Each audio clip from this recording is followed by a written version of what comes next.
ఔజు బిల్లాహి మినష్ షైతానిర్ రజీం బిస్మిల్లాహిర్ రహ్మానిర్ రహీం ఇన్న దీన ఇందల్లాహి ఇస్లాం.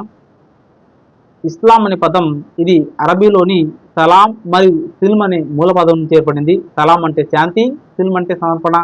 ఏ వ్యక్తి అయితే తనకు తాను సృష్టికర్త అయిన దైవానికి సమర్పించుకోవడం ద్వారా శాంతిని పొందుతాడో ఆ వ్యక్తిని అరబీ పరిభాషలో ముస్లిం అని చెప్పి చెప్పడం జరిగింది. సోదర మహాశయులారా, ఇస్లాం ధర్మం ఎప్పటి నుండి ఉంది? ఇది ప్రవక్త ముహమ్మద్ సల్లల్లాహు అలైహి వసల్లం వారు స్థాపించారా అని మనం ప్రశ్న వచ్చినప్పుడు, ప్రవక్త ముహమ్మద్ సల్లల్లాహు అలైహి వసల్లం వారు ఇస్లాం ధర్మాన్ని స్థాపించలేదు, కానీ ఆయన ప్రవక్తల పరంపరను సమాప్తం చేసే చివరివారు. ఈ ఇస్లాం ధర్మం ఎప్పటి నుండి ఉందంటే, ఈ పుడమి పైన, ఈ భూమండలం పైన మొట్టమొదటి మానవుడైన హజరత్ ఆదాం అలైహిస్సలాం, మొదటి మానవుడు ఆదాం అలైహిస్సలాం నుండి, అంటే మొదటి ప్రవక్త మొదటి మానవుడైన ఆదాం అలైహిస్సలాం నుండి ఇస్లాం ధర్మం ఇది ప్రారంభమైంది.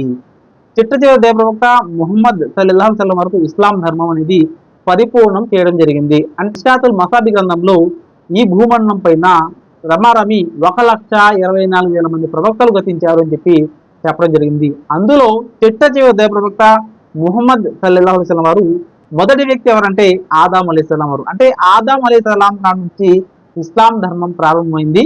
చిట్ట ప్రవక్త ముహమ్మద్ సల్లల్లాహు అలైహి వసల్లం వారితో ఇస్లాం ధర్మం పరిపూర్ణమైంది. ఈ మొదటి మానవుడైన ఆదాం అలైహిస్సలాం మరియు హవ్వా అలైహిస్సలాం యొక్క పిల్లలే ఈ ప్రపంచంలో ఉన్నటువంటి మానవులందరూ కూడా. అంటే ప్రపంచంలో ఉన్నటువంటి మానవులందరి ధర్మం ఉంటే అది ప్రారంభం నుండి ఇస్లాం మాత్రమే. అందుకనే ఇన్న దీన ఇందల్లాహ్ ఇస్లాం, అల్లా దృష్టిలో అసలు ధర్మం ఇస్లాం మాత్రమే అని చెప్పి సృష్టికర్త దైవం ఖురాన్ గ్రంథంలో తెలియజేయడం జరిగింది. అయితే ప్రతి సమాజానికి మేము ఒక ధర్మ ఆచరణ పద్ధతిని ఇచ్చాము అన్నాడు. అంటే ప్రతి సమాజానికి దైవం ఏంటంటే ఒక ధర్మ ఆచరణ పద్ధతి అనేది ఇవ్వడం జరిగింది. ఆది నుండి ఉన్న విషయం ఏంటంటే ఏకేశ్వర ఉపాసన మాత్రమే ఉండేది. కాబట్టి మన అందరి గ్రంథాలు ఇచ్చే సందేశం ఏంటంటే ఏకం సత్విప్రాహ బహుదా వదంతి. అయ్యా, సృష్టికర్త దేవుడు అక్కడే, కానీ పండితులు ఆయన విభిన్న పేర్లతో పిలుస్తారు. ఈ విధంగా ప్రతి గ్రంథంలో కూడా ఏకేశ్వర వాదన అనేది దేవుడు అక్కడే ఉన్నారనే విషయాలు చాలా స్పష్టంగా చెప్పడం జరిగింది. ఖురాన్లో ఖుల్ హు అల్లాహు అహద్, చెప్పండి అల్లాహ్ అద్వితీయుడు. అదే విషయాన్ని బైబిల్ గ్రంథాన్ని మనం పరిశీలించినప్పుడు బైబిల్లోని మార్కు సువార్త 12వ అధ్యాయం 29వ వాక్యంలో, ఓ ఇజ్రాయిలు వినుము, మన దేవుడైన ప్రభు అద్వితీయ ప్రభు, మన అందరి ప్రభు ఒక్కడే, ఆయన అద్వితీయుడు, రెండు కానివాడని చెప్పి యేసుక్రీస్తు తెలియజేయడం జరిగింది. మనం హైందవాన్ని పరిశీలించినప్పుడు దావ్యా భూమి జనయాన్ దేవ ఏకః. దావ్య అంటే ఆకాశము, భూమి అంటే పుడమి, జనయాన్ అంటే సృష్టించినాడు, దేవ అంటే దేవుడు, ఏకః అంటే ఒక్కడు. ఈ విధంగా మన ధార్మిక గ్రంథాలు ఇచ్చే సందేశం ఏంటంటే దేవుడు ఒక్కడే ఉన్నాడు. ఆ దేవుడు మానవ మనుగడ కోసం ప్రవక్తలను, మానవులలోనే మానవోత్తములను తన ప్రవక్తలుగా ప్రతినిధులుగా చేసి పంపాడు.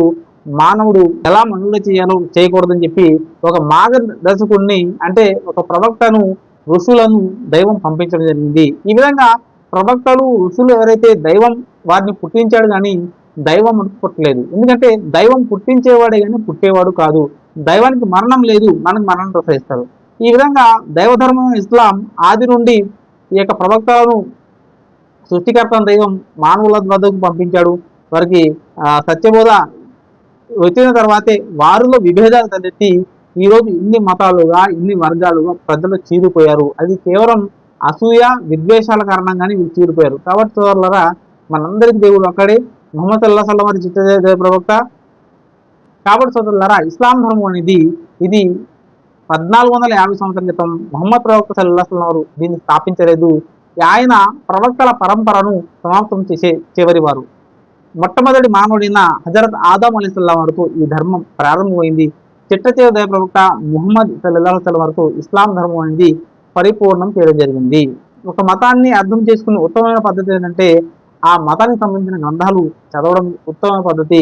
ఈరోజు యూట్యూబ్లో, సోషల్ మీడియాలో రకరకాల స్ట్రాటజీస్ ఉపయోగించి మరి వారి మతం మీద వీరు కూడా జల్లడం, వీళ్ళ మతం మీద వాళ్ళు కూడా జల్లడం, ఇదన్నీ జరుగుతుంది. కాబట్టి మనం ఒక మతాన్ని అర్థం చేసుకునే ఉత్తమమైన పద్ధతి ఏంటంటే మనం ఆయా మత గ్రంథాలను నిష్పక్షపాత హృదయంతో చదవాలి. అప్పుడే మనకు సత్యం ఏంటో అర్థమవుతుంది.